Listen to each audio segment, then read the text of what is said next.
Come in. Welcome. I'm E.G. Marshall. Welcome to our world of mystery and the macabre. Sit back and lend us your fears. Have you ever seen a ghost? It is an experience of such horror as to turn your blood to ice. Oh, I know, there are those who scoff, but they have never met a ghost. Our mystery drama, The Ghost Driver, was written especially for the Mystery Theater by George Lowther and stars Augusta Dabney and Mason Adams. It is sponsored in part by Anheuser-Busch Incorporated, brewers of Budweiser, and by the Kellogg Company, makers of Kellogg's Special K cereal. I'll be back shortly with Act One. Baked in the morning, Kellogg's has that wholesome taste to get you up and grinning. This is Jerry Crawford for Kellogg's Special K. We've been having some fun in our television and radio commercials by using a ball and chain to symbolize the slight overweight problem common to so many of us.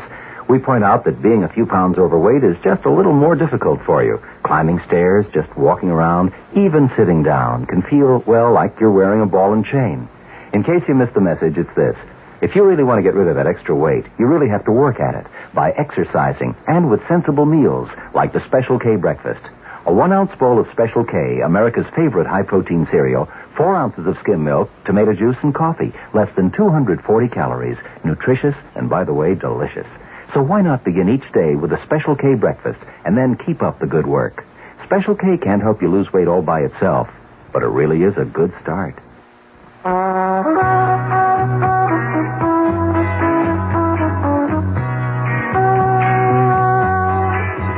No matter what you're saving for, that's what Suburban Savings for Suburban.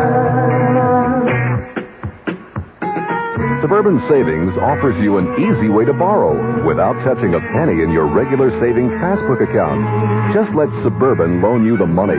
It's called Suburban Savings Passbook Loan. You can borrow up to 90% of the total amount you have on deposit at reasonable rates, and you can pay off your loan at your convenience. When your loan is repaid, you still have all of your savings intact, plus interest. So if you need money, why not take a loan from Suburban without touching your savings?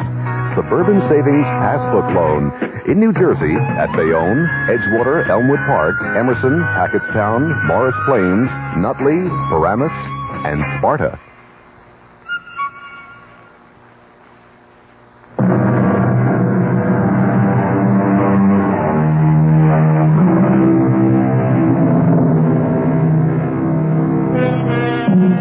Do ghosts exist? Mel Stout doesn't think so. But his wife, Liz, feels differently. If it had been up to Liz, they'd never have bought Gormley Lodge on top of Manitou Mountain in Colorado. Why? Because according to local legend, the former owners, the Putnams, had been sent crashing to their death by a ghost driver who came at them head on. Now, in the living room of the lodge... Liz, I've had it up to here with that brother of yours. Oh, now, I mean, he Mel. promised to help finish painting his living room before the Duncans arrived tonight, and where is he? Mel. I'll tell you where he is. He is out on the slope skiing, enjoying himself as usual. Well, do you just be reasonable now. If we didn't have Rory, where would we get a ski instructor, I'd like to know? We certainly can't afford to hire one, any more than we could afford to have this place painted. Oh, I'm sorry. It's just that I've got so darn much on my mind. Liz, I just hope that I haven't made the mistake of my life and yours. We'll make a go of the lodge. We're off to a pretty good start. The Duncans arrive tonight, and they're booked for a full week. And the Todds and the Morgans arrive next week. Yeah, and after that? Well, darling, our newspaper ads ought to get us more customers. Just ask yourself, darling, what would you rather be doing now? Painting the living room of your own ski lodge with paying guests arriving tonight? Or slaving away at your old accounting job in Aspen? Well, at least that brought a check in every week. Oh, Nell, you've wanted to be your own boss for years. And so we bought this old mansion on top of Manitou Mountain to start our own ski lodge. The old Gormley Mansion. And we're going to keep at it until we make a success of it. Liz, you're marvelous. Oh, there's somebody at the front door. I'll get it. Oh, Oh, Mrs. Gormley. Come to pay you a visit, Miss Stout. My first formal visit. Well, that's very good of you, Mrs. Gormley. Well, won't you come in? All right, Jason. You heard the lady. Wheel me in. Yes, Mother. You know my son, Jason. You've met? Yes, briefly. Mel, the Gormleys have come to pay a visit. I see you, Mrs. Gormley. Jason. Hope you don't mind if I finish this painting. Oh, go right ahead. I'd give you a hand, old as I am, but my arthritis keeps me in this wheelchair. Jason, why don't No, thanks. I couldn't think of asking a fine arts painter to do... Fine art. You hear that, Jason? Mr. Stout complimented you. Called the mountain scenes you paint fine art. Well, they are. Why, I saw some of them in the ski shop in town. They're very good. Do you sell many? A few. Oh, just enough to cover the cost of the paint and canvas. Oh, yes, and a quart of whiskey now and then. Mother, please. Well, now, if they don't hear it from me, Jason, they'll hear it from others. A drink now and then. Now and then. Tell the Stouts how you play Russian roulette with that old revolver of your father's when you're drunk. Stop it, Mother. Stop it. Perhaps you'd like some coffee, Mrs. Gormley, or tea. It won't take a minute. No, thank you. We won't be here that long. Now, I've come to do for you what I did for the Putnams. Them that bought my house out from under me 3 years ago. Out from under you? Mrs. Gormley, are you saying that we have done that? Forced you out of your house? Well, haven't you? Oh, it's not your fault. Jason's father left us destitute. Left me destitute, I should say. With a son too lazy to support his old mother. So I had to sell this beautiful place. Mother, the Stouts aren't interested in all this past history. Well, they'd better be. If they value their lives. Value our lives? Well, Mr. Halliday didn't tell you. Of course. Tell us what? About how the Putnams met their death. Why, yes. The real estate man told us about the accident. That was no accident. No more than my husband's death was an accident. He died in the same way? His car crashed off the bridge into the gorge? Right. 800 feet down into the gorge. To the rocks 800 feet below. But no accident. Suicide. The Putnams didn't commit suicide. Not them. My husband, Jason Sr., raving drunk and suicidal, but theirs was no accident either, the Putnams. He drove them off that bridge. Who? My husband. Now, wait a minute, Mrs. Gormley. If your husband was dead... Hi, I'm back. Oh, sure. Naturally, Rory. Now, the painting job is nearly done. Oh, now, don't get uptight, Mel. I just didn't remember it till I was out on the slopes. Hi, Mrs. Gormley. Jason. Paying a little social call? It's anything but social. Mrs. Gormley, are you saying that your husband, even though he was dead, somehow killed the Putnams? Liz, come on now. All right, I'll tell you. After my husband's death, when I realized I'd been left penniless, that I'd have to sell this place, I fell into a state of depression. When the Putnams bought Gormley Lodge, well, they were going to use it as a winter home, not turn it into a ski resort like you. When they bought it, and I had to move into the little guest house, I was so sad I thought I'd die. For days and days I sat and wept, and then one night, my husband come to me. Your husband? You dreamed? It was no dream. Oh, it was my husband. His ghost. Oh, for the love. Rory. Stood at the foot of my bed. And he begged my forgiveness for leaving me a pauper and breaking my heart. And he said, Jessica, I promise you'll live in Gormley House again. And then he vanished. The very next night, the Putnams crashed through the bridge over Gormley Gorge. Well, accidents do happen. It was no accident. Now, the real estate man didn't tell you the whole story. Mrs. Putnam lived long enough to tell just what had happened. Well, you can ask the sheriff. The Putnams didn't go off the bridge by accident. They were driven off it. Forced to swerve off it by an oncoming car. A car driven by a skeleton.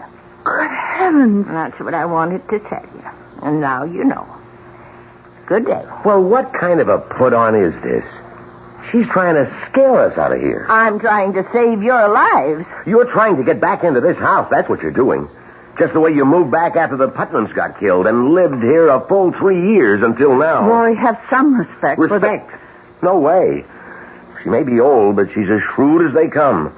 She frightens you off, then moves back in again and stays until some other sucker comes I along. warn you. Just let us know when your husband's ghost shows up again. It did. What?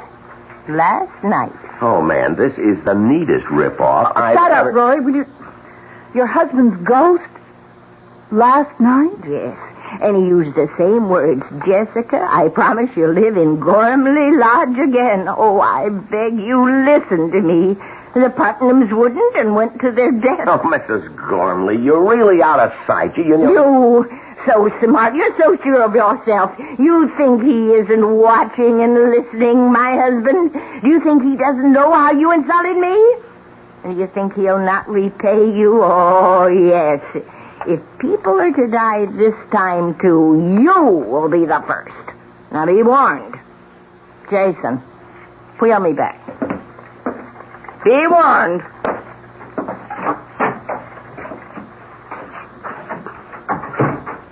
Rory, you shouldn't have talked to Mrs. Gormley like that. You didn't spring for that crazy story, did you? I don't know. I wonder. What, Liz? Mel, call the sheriff. Find out if Mrs. Gormley's telling the truth. Oh, come on, Liz. I look like a fool. Anyhow, I've got to finish this paint job. What? Liz, you're not... I must find out. Suit yourself. You always do.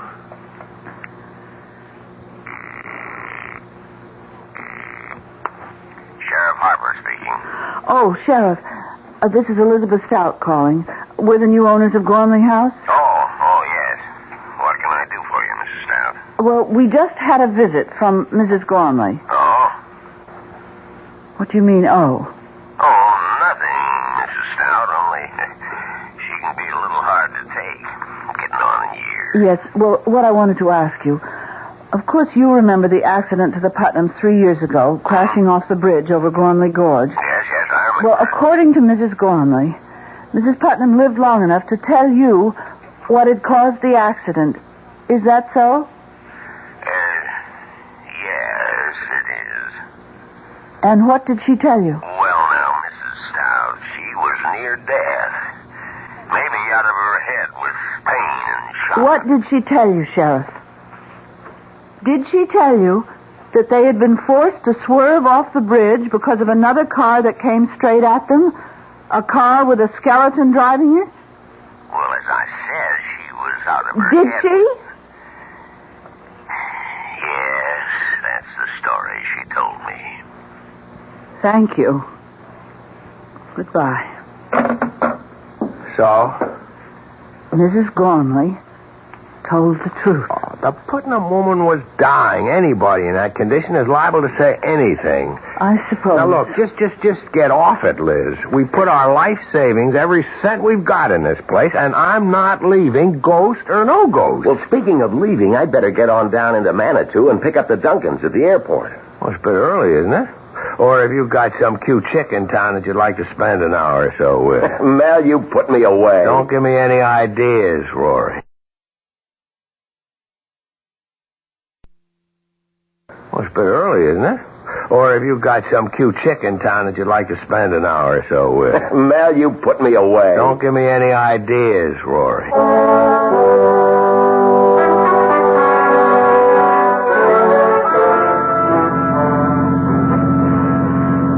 This is some road, Rory. You drive it often? In the dark, I mean? A few times, Mr. Duncan. Well, it's frightfully steep and curvy. Now, don't push the panic button, Mrs. Duncan. I'll get you to the top of Manitou Mountain safe enough.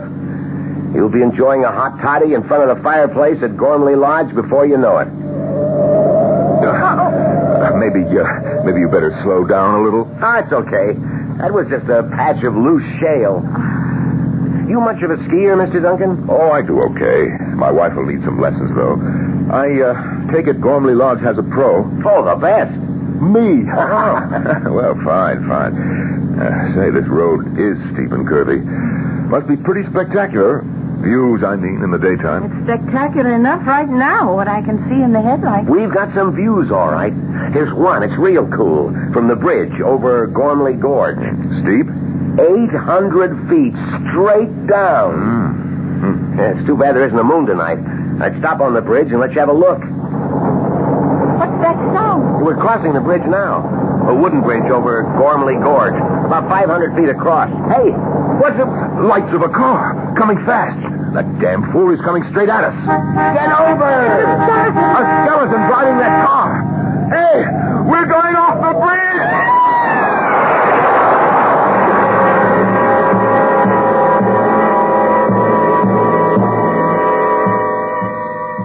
I'll be back shortly with Act 2. If you have the nerve to return, that is. Hello, Fox. It seems like only yesterday that I was a little girl tasting porridge. You know, this one's too hot. This one's too cold. And now I conduct taste tests on diet drinks. And there's one I must tell you about. Sugar-free diet 7-Up.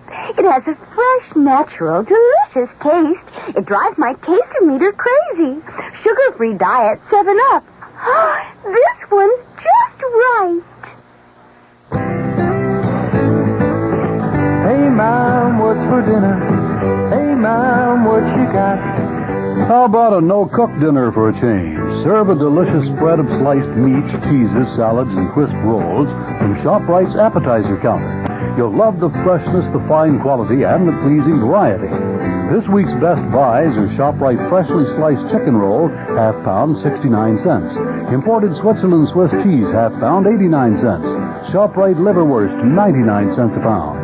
Fresh macaroni salad, 39 cents a pound. So relax. Pick up a ready-to-eat dinner at the ShopRite appetizer counter. She loves the family. She wants the best. She does all that she can do. She lets ShopRite do the rest. Hey, Ma, what's for dinner? ShopRite has the answer.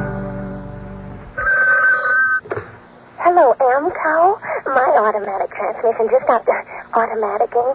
I was wondering, do you service Chevrolets? Do we service those sensational Chevrolets? Ma'am, Amco has serviced over 3 million automatic transmissions of all kinds. Ah. Nearly 900,000 Chevrolets alone. Ooh. Do we service Chevrolets? George, pitch pipe, please. Chevy Nova and Impala and the Bel Air and Camaro and the Chevy Coupe. Oh, my. Yep, we know them. Every Chevrolet automatic make and model on the road today, from the oldest Biscayne to a bright, spanky Caprice. By the way, what sort of Chevy did you say you had? A Chevy Mustang. Well, no matter. Nobody knows your automatic transmission better than Amco. AA MCO. There are over 500 AMCO centers coast to coast. Consult your yellow pages for the AMCO center nearest you. AA MCO. AMCO. This is WOR New York and RKO General Station.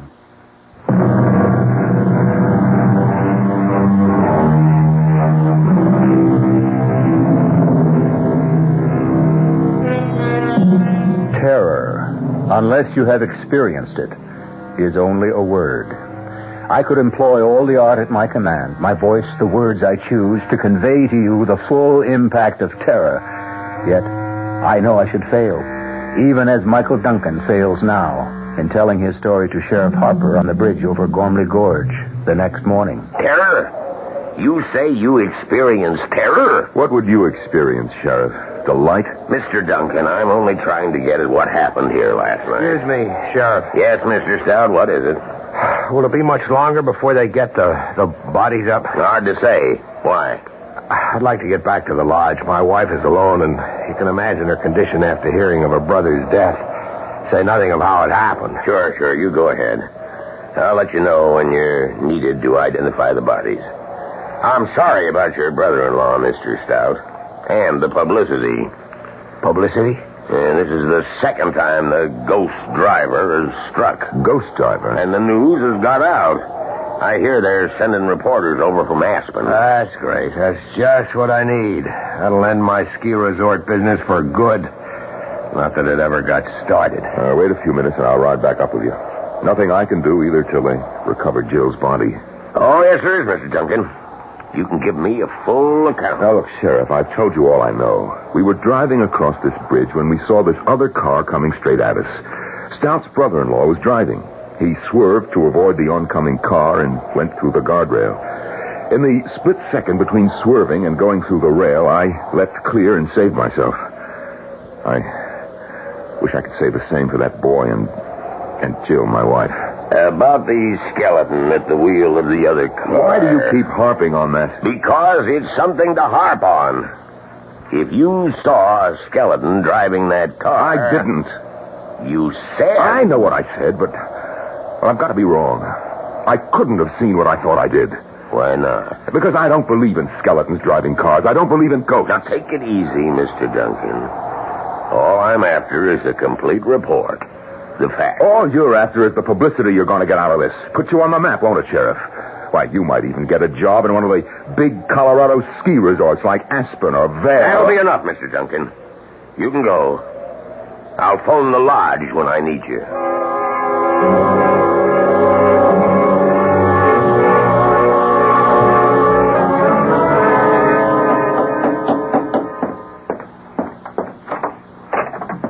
Mrs. Gormley. Well, invite me in, Miss Stout. Oh, yes, of course. Yes, I'm surprised to see that you're not in a wheelchair. Oh, it depends on how bad my arthritis kicks up. Sometimes I can walk with a cane, like now. I see. Is your husband home?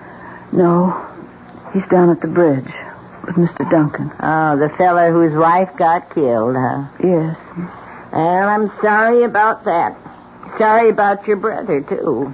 Even though he asked for it. Mrs. Gormley, Your I just brother's can't talk dead about it. because he wouldn't listen. He wouldn't heed my warning.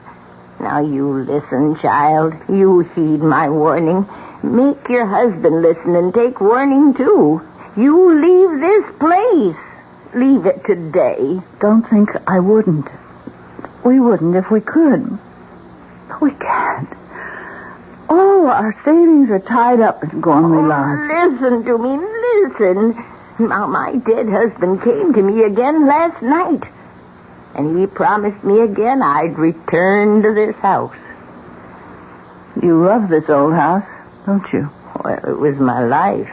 You're a woman. You understand how that is. Yes. I came here a bride 40 years ago. Jason, Senior, that is. He was just starting his career as a painter.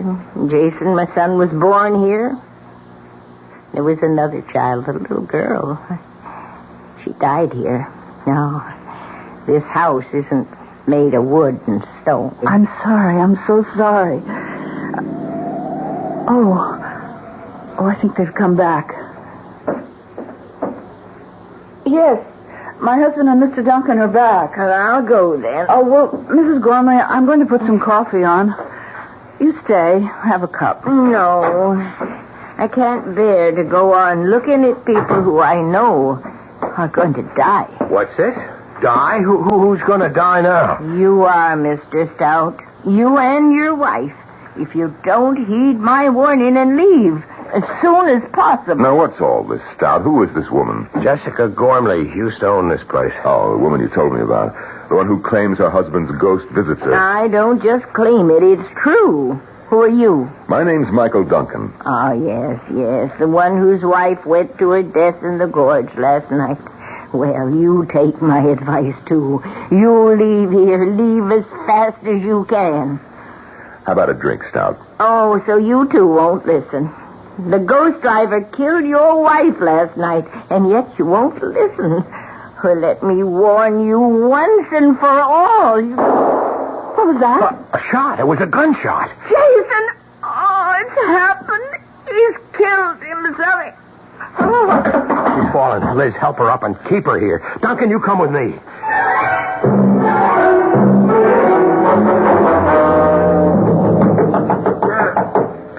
Coming. Yeah, Mr. Stout. What do you want? Oh, you're okay, Jason. We heard a gunshot. What of it? Well, we've heard of you and your little games like Russian roulette, and we thought that I'd shot myself? No such luck. Come in if you want to. Oh, The gunshot we heard. I fired it. Deliberately. You fired that shot deliberately? You ask a lot of questions for someone I haven't even met. It's Mike Duncan. He and his wife are to be my first guests. It was his wife who got killed last night. Oh. I'm sorry.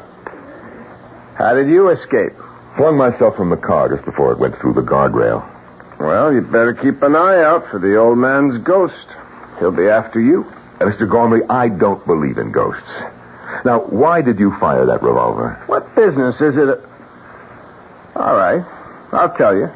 You'll think it's nutty. I'm sure. I've been playing Russian roulette with this gun for years. Ever since my father died. And I always win. Or lose, depending on how you look at it. And how do you look at it, Jason? I give it to you straight, Mr. Stout. I want to lose. For years now, I've picked up the gun like this. Oh, no, not every day. Maybe once a week. Once every other week. Whenever the mood comes on me. And I put it to my temple. Like this. Wait a minute. Don't worry. Gun's empty. I haven't put in a fresh bullet yet. You see, the reason I deliberately fired that bullet I had in this gun was to find out if the thing was a dud. It wasn't. Too bad.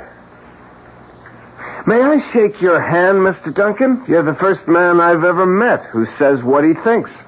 You want to kill yourself? Go ahead. I like you. You do speak your mind. And now, gentlemen, if you'll excuse me, I've got to get back to this painting of mine. By the way, what do you think of it? Pretty lurid, isn't it?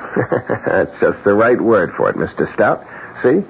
There's the car swerving and crashing through the bridge. The oncoming ghost car with the skeleton at the wheel. All in flaming color. I knock out one an hour. I slap a frame on it and I sell it in Manitou for $20. So excuse me, will you? Business is going to pick up, thanks to last night. And I want to be ready to supply the demand.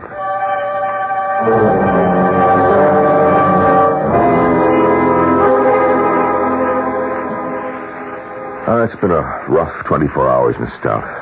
It's a nice chair. Just right for sitting in front of a fire. Cost you plenty, I'll bet. Yes, plenty. But that isn't what I'm thinking about. You're thinking about your brother and my wife lying in their coffins at the undertaker's in Manitou. Yes, and also that even a small village like Manitou has an undertaker. Birth, death, taxes. The only sureties in life, Mrs. Stout. Liz. Mike. I like your husband. Me too. He told me about everything. About what getting this ski resort means to you. Your life savings invested, all that. All down the drain, I'm afraid.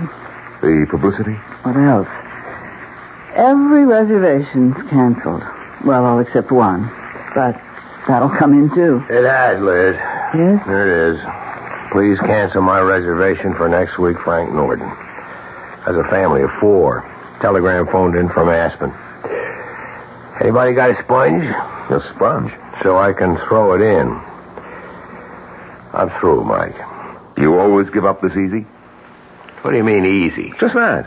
Do you always fade when the going gets tough? Well, this is the time to start fighting. Does it make good sense to let all this go down the drain because somebody's playing a trick on you? A murderous trick? Do you think it's a trick? What else could it be? A skeleton driving a ghost car? What else but a trick? Well, what else? You were in that car last night. You saw. And it was a skeleton behind the wheel of the oncoming car. You told the sheriff that. You can still say that it was a trick, yes. What kind of trick? Damn it, Mike, you admit you saw a skeleton driving a car, but you can still call it a trick? See, I see you don't answer. Look, Mel, I'm a practical man, a businessman. You think being a businessman is simple? Oh, no. I've had troubles that would make yours look like nothing. Today you won't find anybody more successful than me. But I've been bankrupt twice. Yes, and paid off every cent. How? Well, not by running away, the way you want to, but by standing up and fighting. And that's what you've got to do right now. How? You tell me how, and I'll do it. Look, we'll do it together. I've got a stake in this, too, you know. My wife is dead. Murdered. Yes, murdered. Not by a ghost, but by a trick.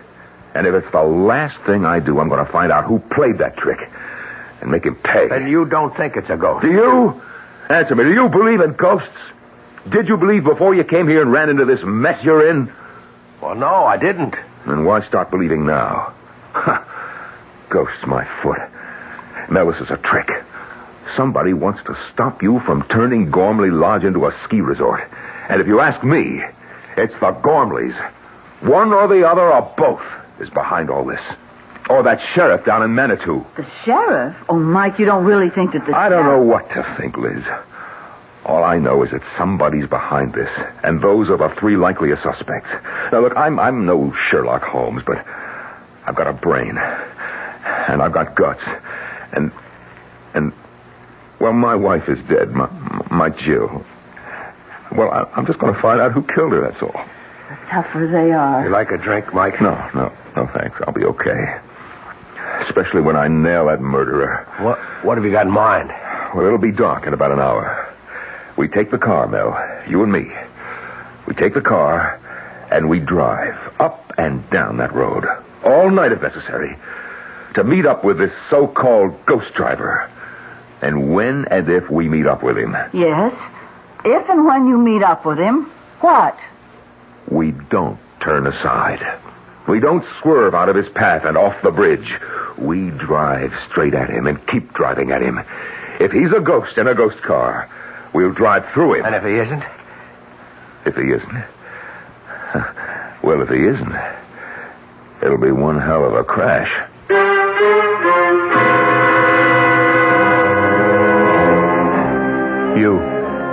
You out there listening, what would you do? If you were Mel Stout, would you accept Mike Duncan's challenge? I'll be back shortly with Act 3. Ever see a beer drinker pour his beer real easy down the side of the glass? Maybe you do it yourself. If so, the Budweiser Brewmaster thinks you're missing something, especially if you're a Budweiser drinker. You see, Bud is brewed, so it will kick up a healthy head of foam. Exclusive beechwood aging and natural carbonation make it a lively brew.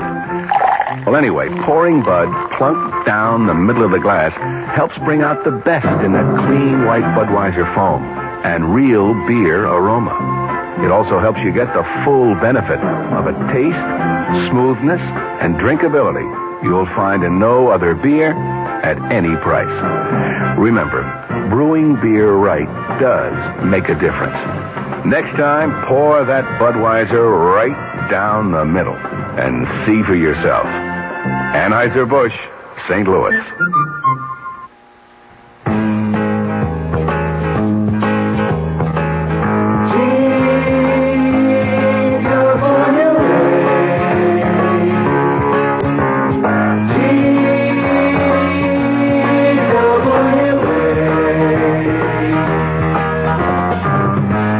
Thought you couldn't afford to fly to California this summer, TWA has some good news for you. You can.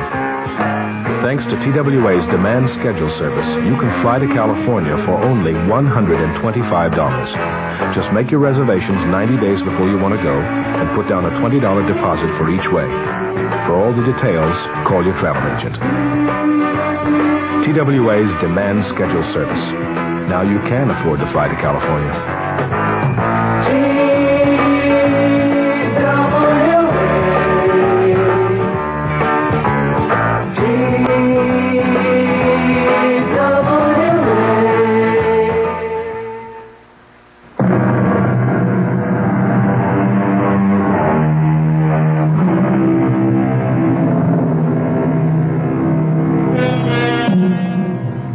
Are now driving the twisting, precipitous mountain road that leads to Gormley Lodge. One, Mike Duncan, believes that the ghost driver they hope to meet is nothing but a trick. Mel Stout, his life savings, every penny at stake, has had no choice but to go along. Mike, I'm bushed. Let's make this the last trip. We're going to drive up and down this road till dawn. Yes, and night after night if we have to. Until we meet up with our so-called ghost driver. This is the 6th time we've been up and down this mountain road. Okay. Pull over. I'll drive. Get out your side. I'll slip behind the wheel. Yeah. Hey, there's a car coming up behind us. Red light flash. That must be the sheriff. There's the sheriff, all right. Mr. Stout. Oh, and you, Mr. Duncan. What are you doing here, Sheriff? Well, that's what I want to ask you. I got a report from Mountain View House across the valley there that they were seeing headlights going up and down this road. Guess I don't have to tell you everybody around here's on edge after what happened last night. Now, what are you up to? We're not up to anything, Sheriff. We're driving this road in hopes of meeting up with whoever or whatever killed my wife and Mr. Stout's brother-in-law. Get yourselves killed in the bargain? Oh, no. You drive on up to Gormley Lodge, and when you get there, stay there. You make that sound like an order, Sheriff. That's what it is, Mr. Stout. Well, I guess we better do like he says, Mike. I don't think so. Oh, you don't? No, I don't. This is a public road. We've got a right to be on it. Unless we're doing something that breaks the law, and we're not. You're a kind of troublemaker, Mr. Duncan, aren't you? Sheriff, I never go looking for trouble, but I know how to handle it when it comes my way. Now, either you arrest us for breaking some law or other, in which case you'd better be prepared to back it up, or I'll sue the town of Manitou and you for false arrest, or get off our backs. I'm not on your backs. I'm trying to save your lives. Take my advice. Advice, huh? I thought it was an order. All right, wise guy. Have it your way. Go ahead and get killed and be damned to you. Let's go, Mel. You can sure sound tough, Mike. No small-town sheriff pushes me around. Well, he's only trying to do his job. Maybe. And maybe not. What do you mean? I don't know. But that's what we're going to find out. Tonight, tomorrow night, or whenever. Now, there's the bridge ahead. Yeah, maybe you better slow down. No. If it's a ghost, we'll go through it. If it isn't... Mike, headlights coming toward us. Now, look, don't lose your nerve. Coming closer. We're going to crash if you don't... Mike! Driving that car, it's Rory! Your brother-in-law, my God! Mike!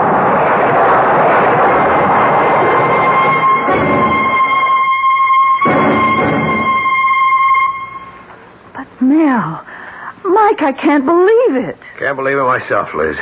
Not only what we saw, but getting out of it with our lives. The fates were with us, Mel.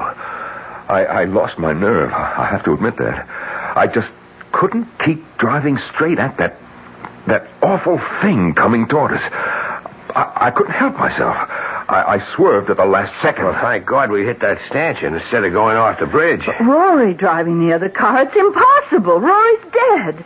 We're burying him tomorrow. Rory's dead, that's for sure. But it was Rory driving that car, that's for sure, too. Then ghosts do exist? Mel? Yes, hon? After the funeral tomorrow, let's get out of here. Let's go away from this place as fast as we can. And go where? Oh, back to Aspen, of course. Liz, we're broke. We haven't enough dough left for a motel room. Where would we stay? How would we live? Mel, I didn't know things were that bad for you. Putting this place back in shape cost me just about every penny I had. Well, look, would a loan help? You'd be willing to... Oh, sure. I like you two, and, well, the way things turned out, we've gotten to know each other real fast. Practically friends. So... Well, if you can use a loan... That's generous of you, Mike. It is generous of you, Mike, and I appreciate it, but... No, thanks. What'll you do? Do what you said I ought to do. Fight this thing.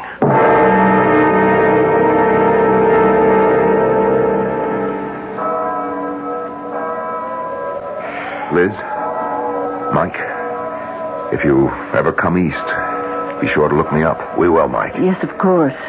You won't change your mind about the loan? Can't. Would only be putting off what's bound to happen. Unless Unless what? Unless I can find the answer to what goes on here. There's something bothering me, something I feel that I saw somewhere but didn't pay much attention to at the time. Well, what about it, this something? It's just something that's bothering me is all. Something that just could give me the answer to all of this. Well, good luck. You deserve it. Oh, there's the taxi that's going to take me to the airport. Goodbye, Liz. Goodbye, Mike. Bye-bye, Mike, Bye. and thanks. Well, we'd better get on back, Liz. Liz, you coming? Yes. Mel, you better know it now. No matter what you intend to do, I won't be staying.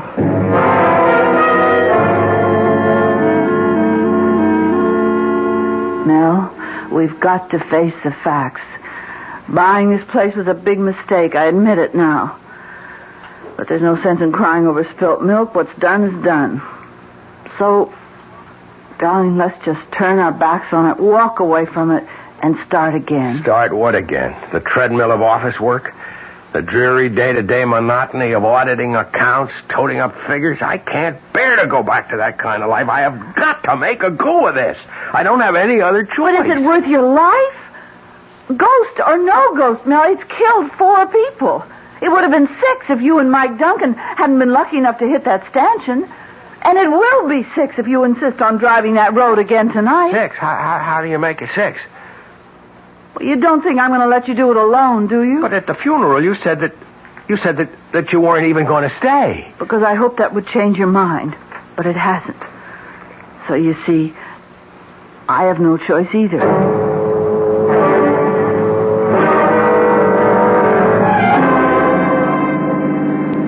Just like last night with Mike. From the top of the mountain down to Manitou, then back up again and again, and no sign of him. But he did show, finally. And Mike lost his nerve, swerved aside at the last second. Let's hope I don't lose mine. Will it matter?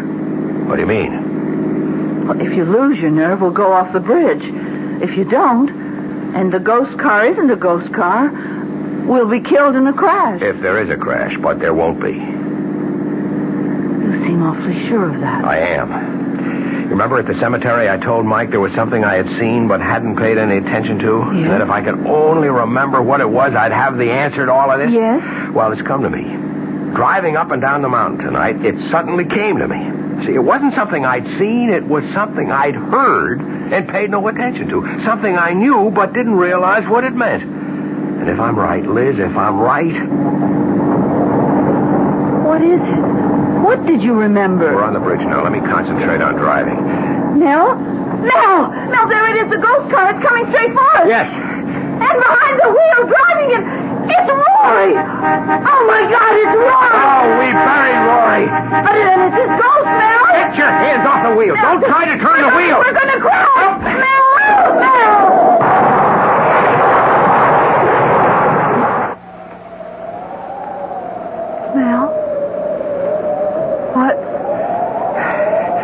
This time he swerved and he went off the bridge, just as I knew he would. How did you know? Later, Liz. Right now, we better get up to the lodge and phone the sheriff.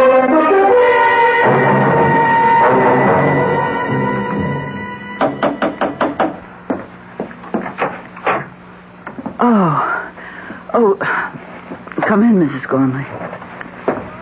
Mel? Mrs. Gormley's here.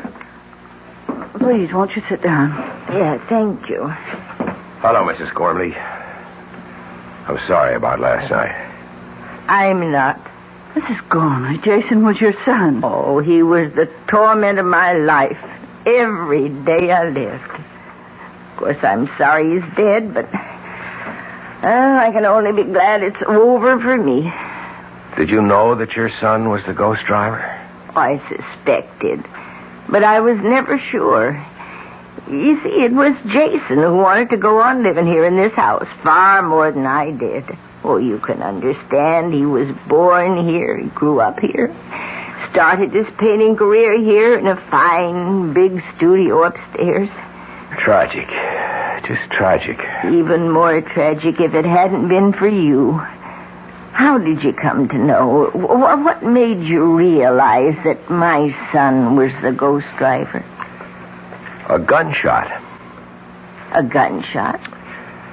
The shot he fired to see whether the bullet he used for playing Russian roulette was live or not. Well, I don't follow you. You see, something kept bugging me, Mrs. Gormley, but I couldn't nail it down because I kept thinking it was something that I'd seen. But then suddenly I realized it wasn't something I'd seen, but something I'd heard. That gunshot. I still don't know. It got me to thinking about Jason playing Russian roulette, playing with life and death. And that got me to thinking a step further. Sure, Russian roulette. Only a fool or a would-be suicide would play it. But the fact remains that the odds are in his favor. Every time Jason spun the barrel of that gun and pulled the trigger, the chances were 5-1 against firing the bullet. Oh, but what was the connection between that and the ghost driver? Driving a car straight at another car is just another form of Russian roulette. Ah, yes, I see. Well, Sheriff Harper came to see me, and he said Jason was wearing a mask, a papier-mâché mask of your brother's face. Yes, and it wasn't a very good likeness of my brother, but it didn't have to be. It looked enough like him to fool you when you saw it under those awful conditions. The night and the headlights and the car coming straight at you. Fear did the rest. There must be another mask, the skeleton face. Oh, there is. We searched the studio and we found it, Sheriff Harper and me. Yeah, well, it's all over. Jason's at peace at last.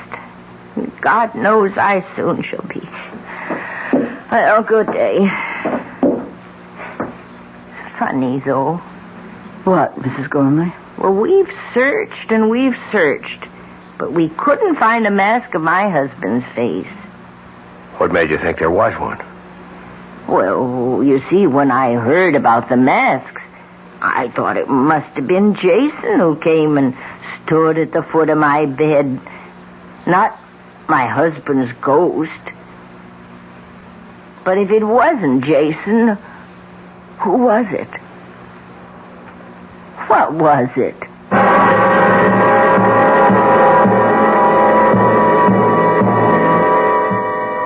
An interesting question.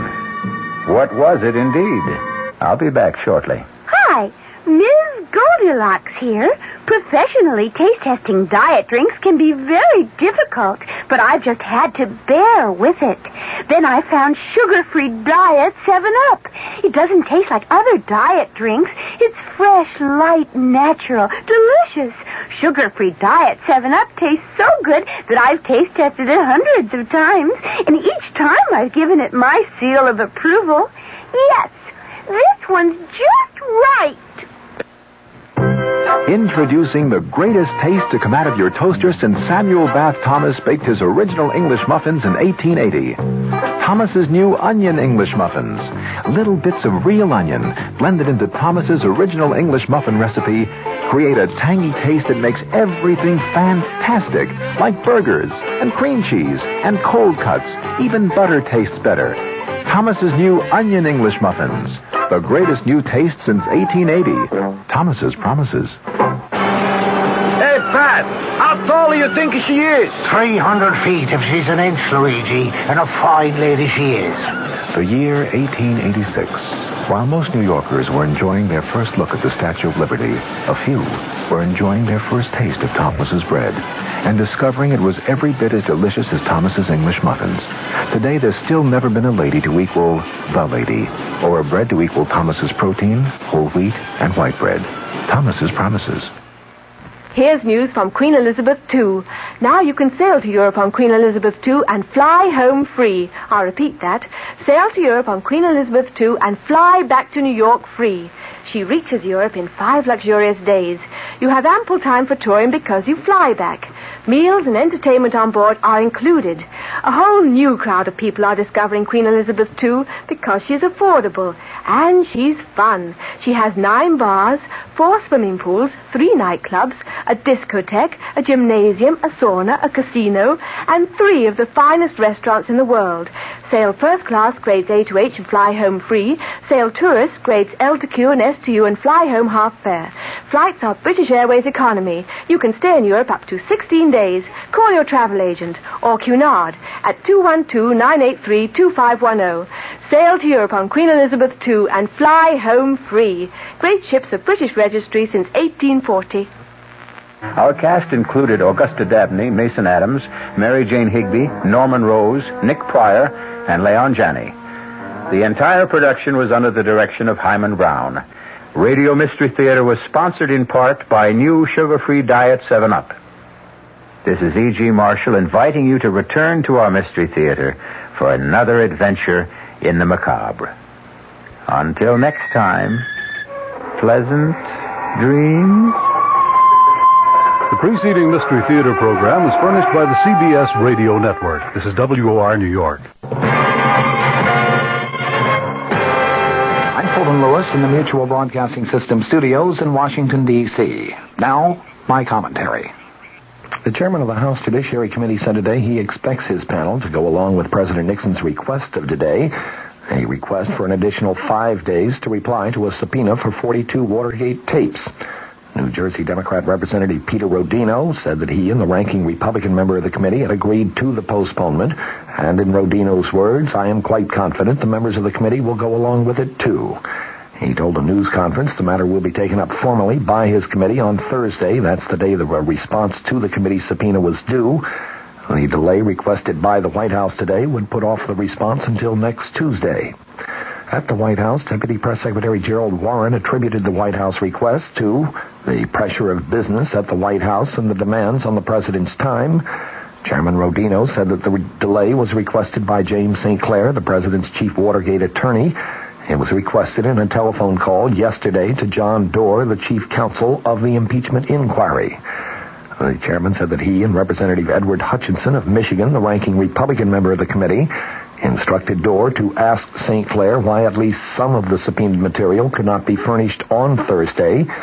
St. Clair told Doerr that the president wanted to review all of the material at once before sending it to Capitol Hill.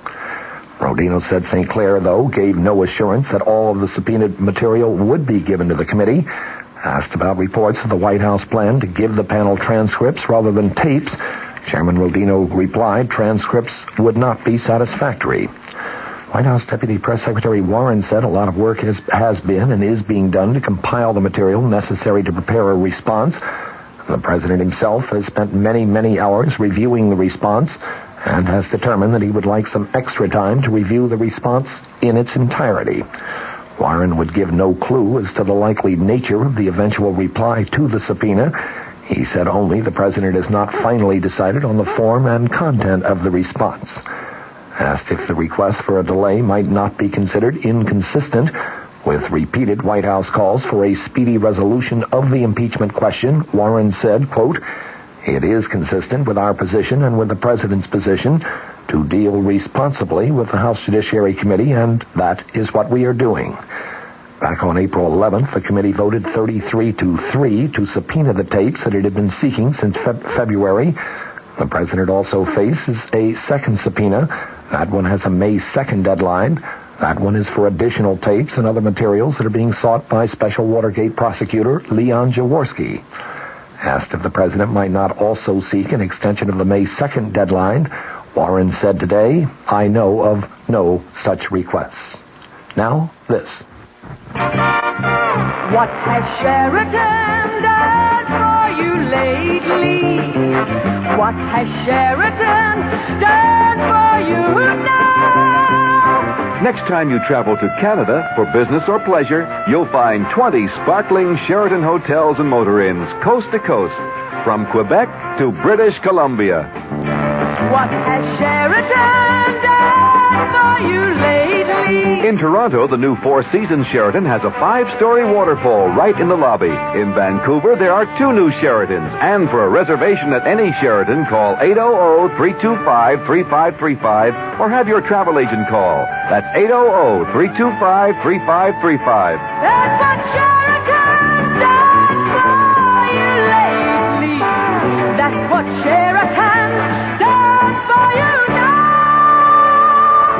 Sheraton Hotels and Motor Inns worldwide. White House officials say privately that they're not really sure how they should interpret Vice President Gerald Ford's remarks to 1,300 newspaper and broadcast industry leaders yesterday. One school of thought is that he was not taking any pot shots at the president. Others, however, read into his comments a significant break from Mr. Nixon on the Watergate tapes issue. The vice president said that the president might have tried harder to get the story of Watergate out sooner, and that he should begin cooperating as fully as possible to clear the issue up now. A committee subpoena for tapes and documents, of course, was due Thursday, but the request has been made now to postpone that till Tuesday. Ford, in his speech yesterday, said, "It's pretty hard to put yourself back into the shoes of somebody else in a situation like this. I do read the newspapers very extensively. I could not have been oblivious to some of the things that were going on that has taken place or has transpired. It would be my technique," he said, "if I were in those shoes, which I hope and trust does not take place, but it would be my technique to want to find out as quickly as possible. I assume that the president did. In fact, I have good reason to believe that he did." Unfortunately, the vice president added, unfortunately, some of the people who should have known obviously did not give him the full story. Now, whether there should have been a more vigorous prosecution of all the details, that's a matter of judgment. And in my case, I think I could have tried to nudge some of my employees about as hard as I possibly could. Ford went on to say that the president knew nothing in advance about the burglary and bugging of the Democratic Party headquarters in Washington's Watergate complex during the 1972 presidential campaign. The vice president also said that he is confident that the president had not committed any impeachable offense under the Constitution. But he nonetheless urged the president to make every effort to settle the issue once and for all. The vice president said, "I have indicated to him on a number of occasions that I thought he should do anything reasonable in order to clear up the problems that have developed subsequent to Watergate itself. I have consistently said the sooner any and all relevant evidence was made available, the better the Congress could consider and the American people evaluate whether or not the president was involved prior to, at the time of, or subsequent to the Watergate break-in." The vice president added, "I hope and trust that sometime in the next 48 or 72 hours, the White House will cooperate to the maximum in making available to the House Committee on